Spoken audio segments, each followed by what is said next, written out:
E aí, pessoal, bora falar sobre um dos períodos mais malucos e importantes da história recente?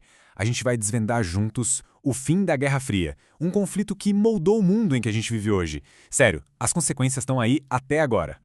E pra gente já começar a pensar, fica aqui uma pergunta que tirou o sono de muita gente por décadas.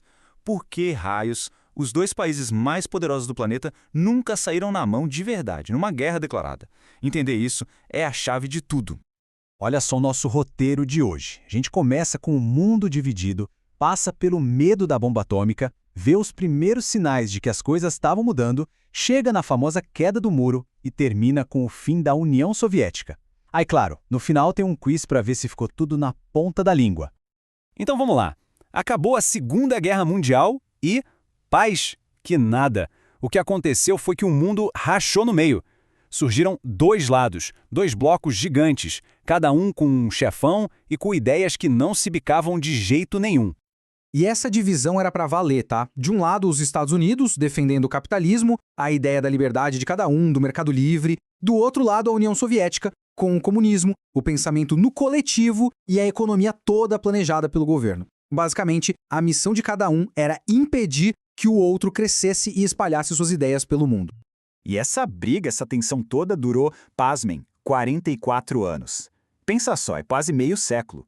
O planeta inteiro viveu com medo desse confronto que a gente conhece hoje como Guerra Fria. Ok, mas e aquela pergunta do começo? Por que essa guerra foi fria e nunca esquentou de verdade? A resposta está numa tecnologia que era novidade na época e que era absolutamente apavorante. Ela mudou o jogo completamente. A real é que a situação era de arrepiar. Tanto os Estados Unidos quanto a União Soviética tinham bombas nucleares suficientes para acabar com o planeta, várias e várias vezes.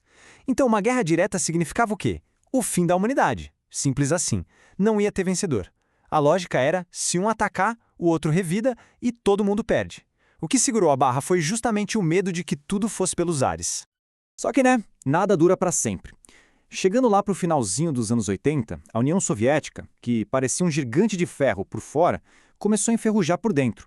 Começaram a aparecer umas rachaduras bem sérias na estrutura. E não foi uma coisinha só, foram vários problemas juntos. A economia deles não andava, não conseguia acompanhar o ritmo do lado capitalista. Para ajudar, eles se meteram numa guerra caríssima e sem fim no Afeganistão. E aí, em 1986, veio a gota d'água, o acidente nuclear de Chernobyl.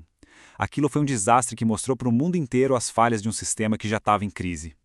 É nesse caos todo que surge um cara novo no poder, Mikhail Gorbachev. Ele olhou para a situação e sacou na hora. Ou a gente muda tudo e muda para ontem, ou a casa vai cair de vez. A primeira grande cartada dele foi a tal da Glasnost. O que era isso? Basicamente, transparência.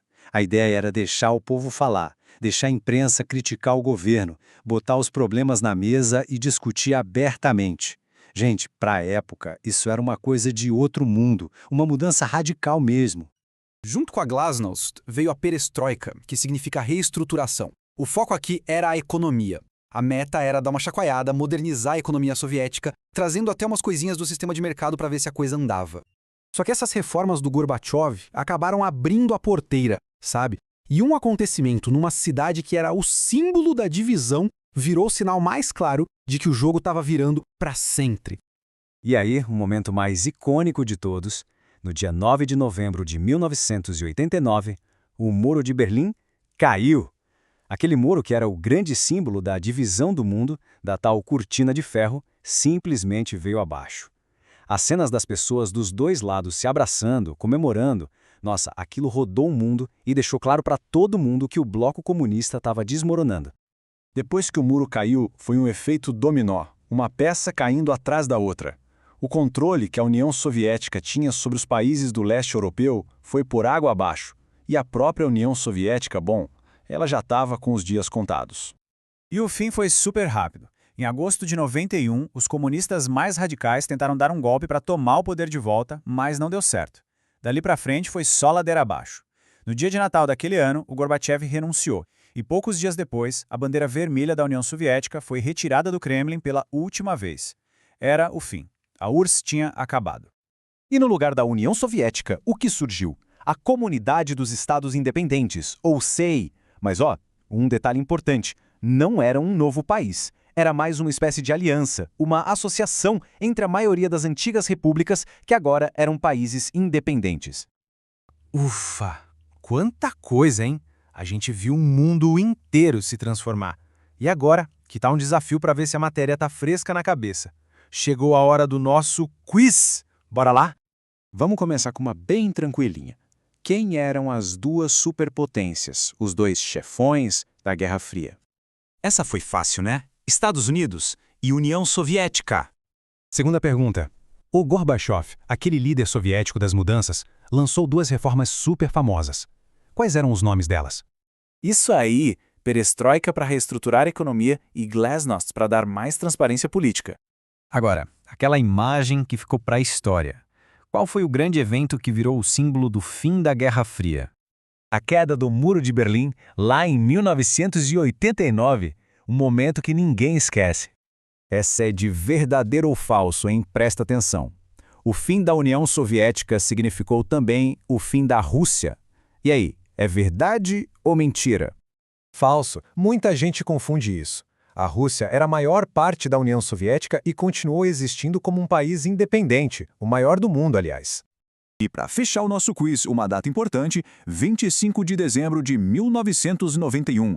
O que foi que aconteceu de tão marcante nesse dia? Foi o dia em que Mikhail Gorbachev renunciou. Foi tipo o ato final que selou o destino da União Soviética. Mandaram muito bem no quiz, pessoal. E agora, para a gente continuar essa conversa, eu queria deixar uma pergunta no ar. Pensando no mundo de hoje, quais são os maiores impactos do fim da Guerra Fria que a gente ainda sente? Quero muito saber a opinião de todo mundo. Deixa aí nos comentários e se tiver alguma dúvida também, pode mandar. E aí, gostaram dessa nossa viagem pela história? Se ajudou a entender melhor esse período tão complexo, então já sabe, né? Segue o canal, ativa o sininho para não perder os próximos conteúdos e, claro, deixa aquele like que ajuda a gente demais. Valeu e até a próxima!